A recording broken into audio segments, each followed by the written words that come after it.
Olá pessoal, bem-vindos ao De Filme em Filme. E agora a gente vai começar a fazer uma outra dinâmica aqui. A gente vai começar agora a fazer análises de sequências, que foram algumas coisas que vocês pediram, né? Para falar um pouco dos aspectos técnicos e criativos. Então, eu tento juntar tudo em um só, fazendo um trabalho que vai ser uma análise de sequências mesmo. E para começar, eu escolhi um dos meus diretores preferidos do cinema Nova Hollywood, né? O cinema americano, que é o Brian De Palma. Eu acho ele um gigante do cinema, talvez o maior americano vivo hoje em termos de cinema. E vai ser assim, eu escolhi 4 sequências do filme Carrie a Estranha, de 1976, baseado no livro do Stephen King, de 74. E o que eu vou tentar fazer é analisar alguns pontos, analisar alguns elementos desse filme. Né? Eu quero que vocês observem muito, especialmente nessa primeira sequência, que é logo o comecinho do filme, né, os jogos de contraste que ele vai propor, né, já aviso que tem cenas de nudez nessa primeira cena, então, né, se ofende alguém, se preocupa, embora não haja nada especificamente sexual, né, é uma sequência que está basicamente trabalhando com a nudez de uma forma quase que para jogar com a inocência, mas fica o aviso de qualquer forma. Eu peço que vocês observem um jogo de contrastes que é o cinema de Palmiano, né? Um jogo que entre o sonho e o pesadelo, o quieto e o brutal, né? O contínuo e o rompido. Então é um pouco isso, né? E vamos começar então com a nossa sequência.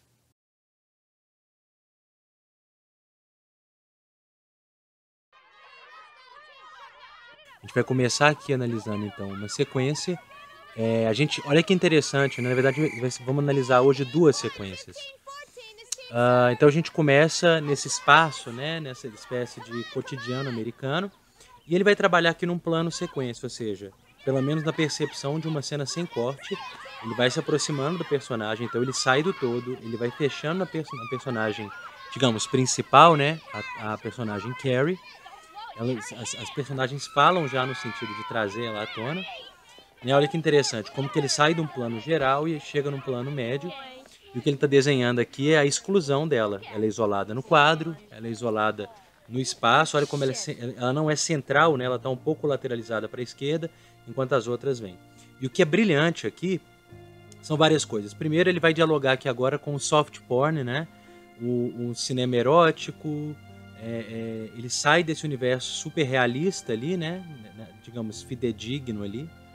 E ele vai para a câmera lenta aqui, num outro plano sequência muito interessante, né? Ou pelo menos no que parece ser um plano sequência, onde você tem nudez, o que não era tão comum logo no começo de um filme. Tem uma das pessoas que trabalhou no filme que falava que é muito interessante ver isso no De Palma, porque ele parece que ele pode fazer qualquer coisa a partir daí. E o que ele traz aqui é uma dinâmica do erotismo, né? Ele filma esse espaço com essa fumaça, né? Quase como se fosse uma floresta com ninfas, né? Nessa câmera lenta que ele vai desenhando. E é muito interessante observar isso, porque o que ele vai gerar em seguida está totalmente vinculado a isso. Olha como ele está trabalhando com sequências que quebram e comentam umas sobre as outras, né? Um realismo em plano geral que vai fechando, e aqui um plano sequência de um vestiário feminino erotizado como se fosse o imaginário de um filme de soft porn, né? De um filme erótico, ou mesmo de uma espécie de diálogo com um gênero que vai ganhando força agora, mais pra frente, né, disso, que é o slasher. E aí, novamente, ele faz o mesmo movimento. Ele vai dar esse zoom no universo e vai fechando na protagonista principal, que é a Carrie. Aqui, novamente, filmada como se fosse algo meio que como um sonho, né? Meio que como uma dinâmica, enfim, do erótico. A gente vai ver elementos fálicos, né? Nessa brincadeira, essa gag, essas piadas que ele vai fazendo, mas ao mesmo tempo filmadas com uma certa sinceridade, né? Então a gente tem aqui ecos de Psicose, né? O chuveiro, a água como essa forma de limpar a pessoa, né? De tirar dela, de expurgar, né?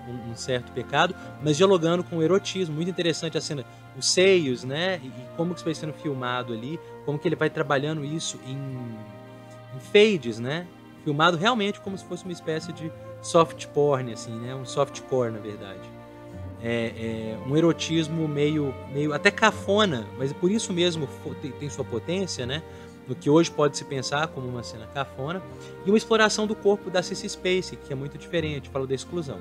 E de repente, essa espécie de sonho erótico que ele filma se converte numa espécie reveladora, tanto de horror, né, quanto de descoberta.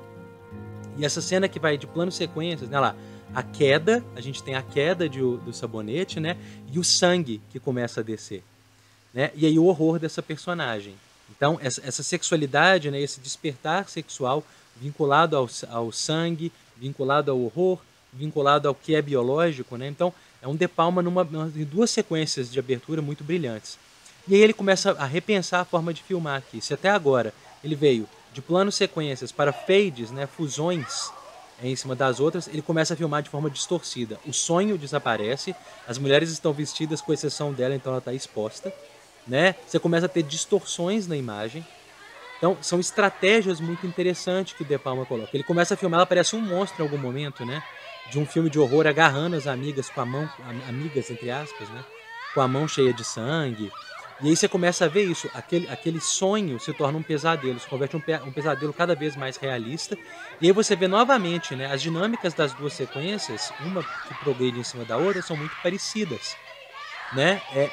É a distorção, né? O isolamento dessa personagem, olha lá, ela é isolada no quadro, né? E as outras personagens um pouco mais grupais, um pouco mais coletivas, torturando ela de uma forma ou de outra. Então é muito interessante como ele gera, primeiro, o isolamento dela, a nossa compreensão do deslocamento do sonho para o horror, né? Que é essa espécie de sonho de erótico e tudo mais.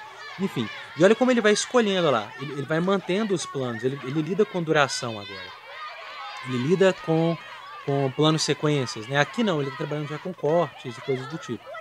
Então é isso que você vai encontrar muito no De Palma, né? Uma escolha técnica, uma escolha de direção, de instituir tons, de instituir tempos, né? Qual é o tom dessa cena? Como eu quebro? Olha como ele ficou físico, né? Como ficou física a cena. Como que as coisas sendo agarradas, coisas sendo empurradas. Ela termina com um tapa, né? E aí a coisa vai se acalmando. Olha como ele leva da agitação para o sossego, né? Para a calmaria. Como ele vai trabalhando o tom da cena, como ele quebra e como ele dilata, e como ele trabalha e coloca indícios. Então você tem o primeiro indício da personagem, das forças dela e do que vai ser o filme, né? Como vai ser o tom instituído, a quebra. O tom instituído, a quebra, né? E como os personagens, olha como que elas se reorganizam depois dessa cena, né? Como que a personagem da Amy Irving começa a se sentir um pouco mais arrependida, o papel da professora como autoridade, onde a Carrie se coloca como uma figura assustada e perdendo o controle enfim, das dinâmicas dos poderes e do corpo, né? É um filme sobre adolescência, sobre juventude, sobre perseguição, sobre, enfim, sobre várias coisas. E de uma forma que só o De Palma conseguiria mesmo. Então é isso, pessoal. Espero que vocês tenham gostado dessa primeira sequência. Semana que vem vai ter outra, tá? E assim subsequentemente, tá joia? O que vocês acharam da cena? O que vocês observaram? Tem alguma coisa que vocês querem que a gente trabalhe mais? Enfim, deixa aí pra gente nos comentários e até a semana que vem.